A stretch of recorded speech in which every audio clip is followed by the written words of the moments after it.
Hello friends, welcome back to our channel study mates. आज हम English literary criticism के एक बहुत ही इंपॉर्टेंट क्रिटिक जॉन ड्राइडन के बारे में बात करने वाले हैं। अगर आप इंग्लिश लिटरेचर के स्टूडेंट हैं तो जॉन ड्राइडन का नाम आपने ज़रूर सुना होगा। तो अब उनके बारे में थोड़ी डिटेल भी देख लेते हैं। जॉन ड्राइडन का जन्म 1631 में हुआ था और डेथ 1700 में हुई थी। उन्हें इंग्लिश लिटरेचर का फर्स्ट ग्रेट इंग्लिश क्रिटिक और फादर ऑफ इंग्लिश क्रिटिसिज्म भी माना जाता है। ड्राइडन सिर्फ क्रिटिक ही नहीं बल्कि पोइट, ड्रामेटिस्ट और ट्रांसलेटर भी थे। उनके क्रिटिकल आइडियाज़ हमें उनके ऐसे और प्रीफेजेस से मिलते हैं। उनकी सबसे famous critical work an essay of dramatic poesy 1668 में पब्लिश हुई थी और इसके अलावा preface to fables ancient and modern भी उनका बहुत इंपॉर्टेंट वर्क है। ड्राइडन को रेनेसा और ऑगस्टन एज के बीच का ब्रिज भी माना जाता है क्योंकि उन्होंने क्रिटिसिज्म को एक सीरियस और इंडिपेंडेंट डिसिप्लिन बनाया था। इसीलिए डॉक्टर सैमुअल जॉनसन ने कहा था कि Dryden may properly be considered as the father of English criticism. तो अब चलिए अब थोड़े उनके व्यूज़ भी समझते हैं और सबसे पहले समझेंगे फंक्शन ऑफ पोइट्री, मतलब कि पोइट्री यानी पोइट्री का पर्पस। इस सवाल का जवाब अलग अलग क्रिटिक्स ने अलग अलग तरह दिया। जैसे प्लेटो के लिए पोइट्री का मेन पर्पस इंस्ट्रक्शन देना है यानी सीख देना, जबकि एरिस्टोटल के लिए पर्पस है डिलाइट यानी खुशी देना, प्लेजर देना। जबकि हॉरस ने दोनों के व्यूज़ को कंबाइन किया और बताया कि भाई हमें डिलाइट भी चाहिए और इंस्ट्रक्शन भी चाहिए। अब ड्राइडन का ओपिनियन था कि एक अच्छी पोइट्री का काम सिर्फ मॉरल लेसन देना नहीं है और सिर्फ एंटरटेन करना भी नहीं है। उनके हिसाब से पोइट्री पहले रीडर को एंजॉय करानी चाहिए और उसके बाद उन्हें कुछ सीख भी मिलनी चाहिए। सिंपल वर्ड्स में अगर कोई पोएम पढ़कर हमें खुशी भी मिल रही है और उसे पढ़ने के बाद हमें कोई अच्छी लाइफ लेसन भी मिल रही है तो वो पोएम सक्सेसफुल है। इसलिए ड्राइडन के अकॉर्डिंग पोइट्री का आइडियल फंक्शन है टू डिलाइट और टू इंस्ट्रक्ट। अब बात करते हैं जो उन्होंने पोइट्री का नेचर बताया, मीन्स नेचर ऑफ पोइट्री। इस टॉपिक में ड्राइडन एरिस्टोटल की इमिटेशन थ्योरी से अग्री करते हैं, लेकिन यहाँ इमिटेशन का मतलब कॉपी करना नहीं है। ड्राइडन कहते हैं कि पोइट किसी फोटोग्राफर की तरह सिर्फ रियलिटी की फ़ोटो नहीं खींचता कि वो रियलिटी की फ़ोटो खींचकर उसे प्रेजेंट कर दे।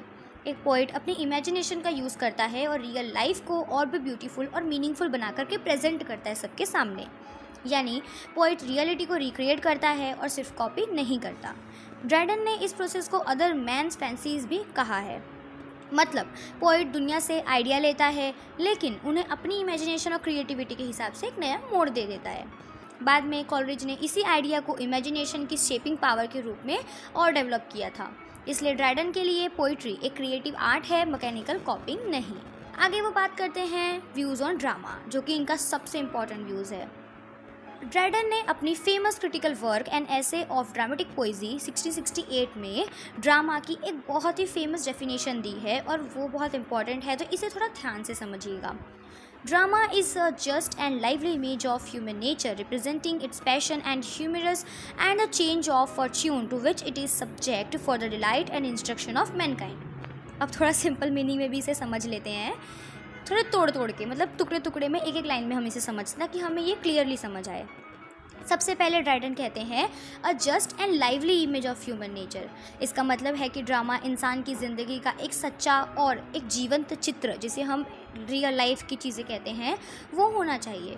ड्रामा हमें एक रियल लाइफ की तरह लोग लगे, उनके जो रिलेशनशिप हैं लोगों के, उनके एक्सपीरियंसेस देखने को मिलने चाहिए। इसके बाद वो कहते हैं representing it's passion and humour. यहाँ पैशन का मतलब है ह्यूमन इमोशंस जैसे love, anger, jealousy, fear, ambitions, और ह्यूमर का मतलब है इंसान का जो स्वभाव या फिर पर्सनालिटी ट्रेट्स है। एक अच्छा ड्रामा वही है जिसमें इमोशंस और बिहेवियर्स को नेचुरली दिखाया गया हो। फिर ड्राइडन कहते हैं the changes of fortune to which it is a subject. इसका मतलब है कि ड्रामा में लाइफ के हर तरह के बदलाव दिखने चाहिए, कभी सक्सेस, कभी फेलियर, कभी दुख, कभी सुख, कभी रोना, कभी हंसना, या फिर ऐसे ही तरह की ह्यूमन लाइफ की रियलिटी होती है। और डेफिनेशन का लास्ट पार्ट में वो कहते हैं for the delight and instruction of Mankind. इसका मतलब है कि ड्रामा का पर्पस सिर्फ ऑडियंस को एंटरटेन करना नहीं है, बल्कि एक अच्छा ड्रामा पहले ऑडियंस को खुशी देना चाहिए, इन्जॉयमेंट देना चाहिए, उसके बाद उसे इंस्ट्रक्ट करना चाहिए, यानी कोई मोरल या लाइफ लेसन भी देना चाहिए।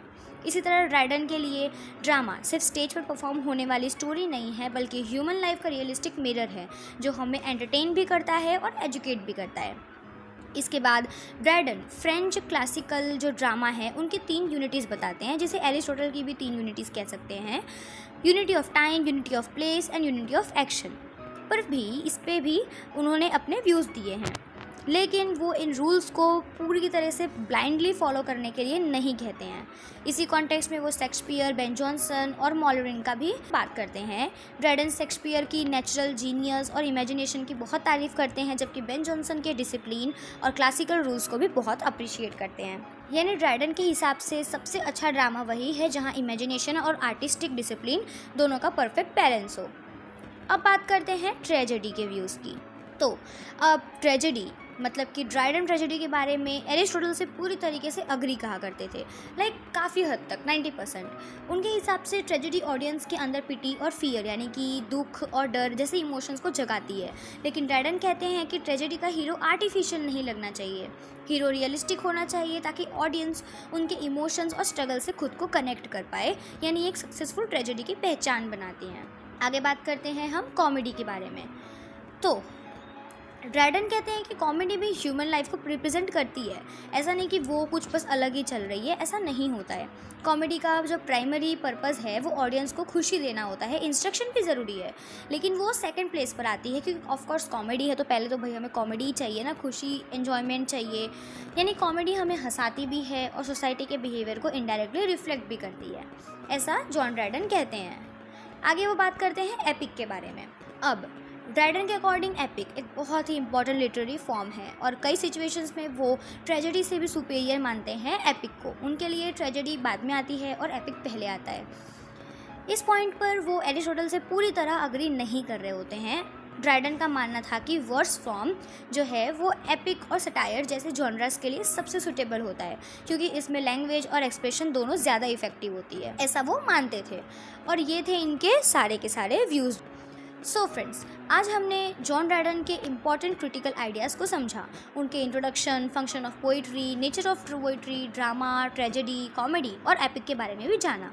अगर आपको ये एक्सप्लेनेशन हेल्पफुल लगी हो तो वीडियो को लाइक करिएगा, चैनल को सब्सक्राइब करके बेल आइकन पर क्लिक ज़रूर कर दीजिएगा। मिलते हैं नेक्स्ट वीडियो में विलियम वर्ड्सवर्थ के लिटरेरी क्रिटिसिज्म टॉपिक के साथ में। तब तक के लिए take care and thank you for watching.